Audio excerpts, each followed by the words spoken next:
Le cortège des véhicules de directeurs sportifs qui accompagnent le peloton les 6 derniers kilomètres, le passage notamment chaud sous l'arche Skoda qui a recensé tout à l'heure le dernier sprint intermédiaire de ce Tour de France 2020. Les coureurs sont maintenant passés sous la barre des 6 derniers kilomètres, 13 secondes. Il n'y a plus que 3 secondes depuis le retrait de Connor Swift.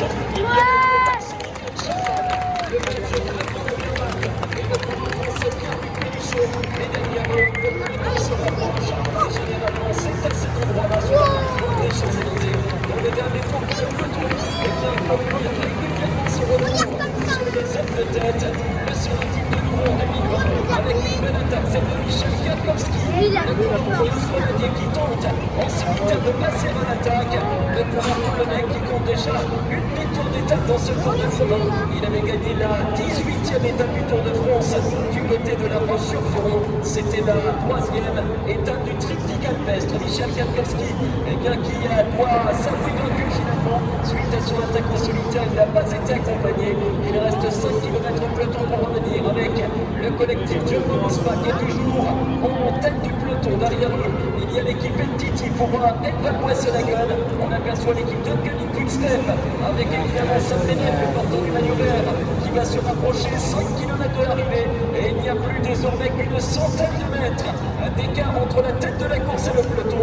Les coureurs qui font une dernière fois le tour de l'Arc de Triomphe sur la célèbre place de l'Étoile. Et voici maintenant la dernière descente de cette année des Champs-Élysées. On va se rapprocher des 65, des 68 km on peut l'imaginer. Et c'est Maximilien Chaval qui compte.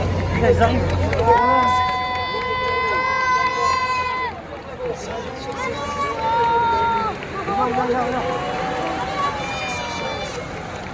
Le dernier des cas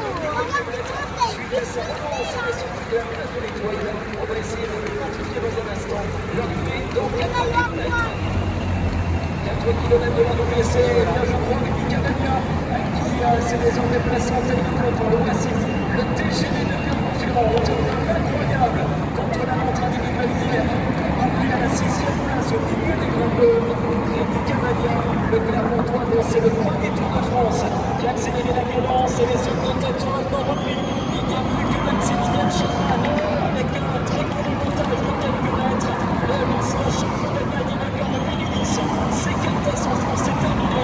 Mesdames, messieurs, regroupement général. Le peloton s'est totalement réformé. On attend des 3 derniers kilomètres. On rappelle les principaux sprinteurs pour la victoire du temps. Il y a 7 mètres de pour l'équipe de Koenig Quick-Step.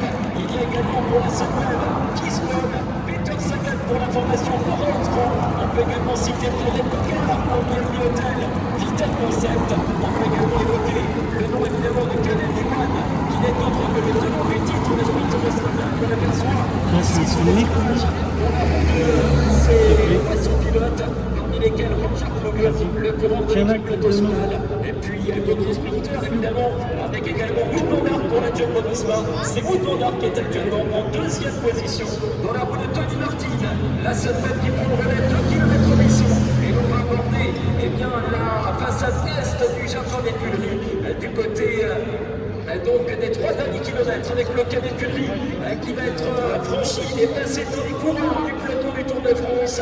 2 km 600 et c'est maintenant le train de l'équipe Sunweb qui se met en place, la formation allemande avec des coureurs qui ont remporté pas moins de 3 victoires d'étape dans ce Tour de France. Un succès pour Marc Hirschi qui a été élu le super chromatique du Tour. 2 victoires également pour Søren Kragh Andersen, vainqueur à Lyon, vainqueur à Champagnole. L'équipe Sunweb qui était sur le papier la plus jeune équipe du Tour de France et sur la gauche de la chaussée l'accélération de Julien Alaphilippe. avec un des trucs Tour de France. Le train de la Koenig Quick-Step, Julien Alaphilippe à 2 km de l'arrivée avec dans sa roue Casper Asgreen, avec également Michael Morkov et à la 4e position le maillot vert de Sam Bennett. On aperçoit également le retour d'Edvald Boasson-Hagen pour l'équipe NTT. Ça frotte énormément désormais à l'entame des 2 derniers kilomètres. Le passage sous le tunnel pendant quelques instants. On va les retrouver donc à la sortie du tunnel où il ne restera plus qu'1 km 500, mesdames, messieurs. Les coureurs qui vont aborder donc la rue de Rivoli pour remonter en direction des Champs-Élysées. 1 km 500. Et le peloton donc entièrement compact. Casper Asgreen, le champion national du Danemark, est à la 46e fois que les Champs-Élysées accueillent l'arrivée finale du Tour de France. La première fois, c'était en 1975. Seulement 4 coureurs ont réussi à s'imposer au terme de l'échappée. Le reste du temps, ce fut un sprint massif qui est venu conclure le dernier acte du Tour de France. On ne dérogera pas à la coutume. Cet après-midi, Peter Sagan qui fait son apparition maintenant à l'entame du dernier kilomètre. Il y a le champion du monde Mats Pedersen. Il y a également l'Italien Elia Viviani qui est dans la roue de 5 minutes. Il ne reste plus que 900 mètres. Qui pour succéder à l'Australien Caleb Ewan, qu'on aperçoit pour le moment pas. Parmi les 5 ou 6 premiers, il ne reste plus que 750 mètres. Les coureurs sur la place de la Concorde. Ils vont aborder le dernier virage.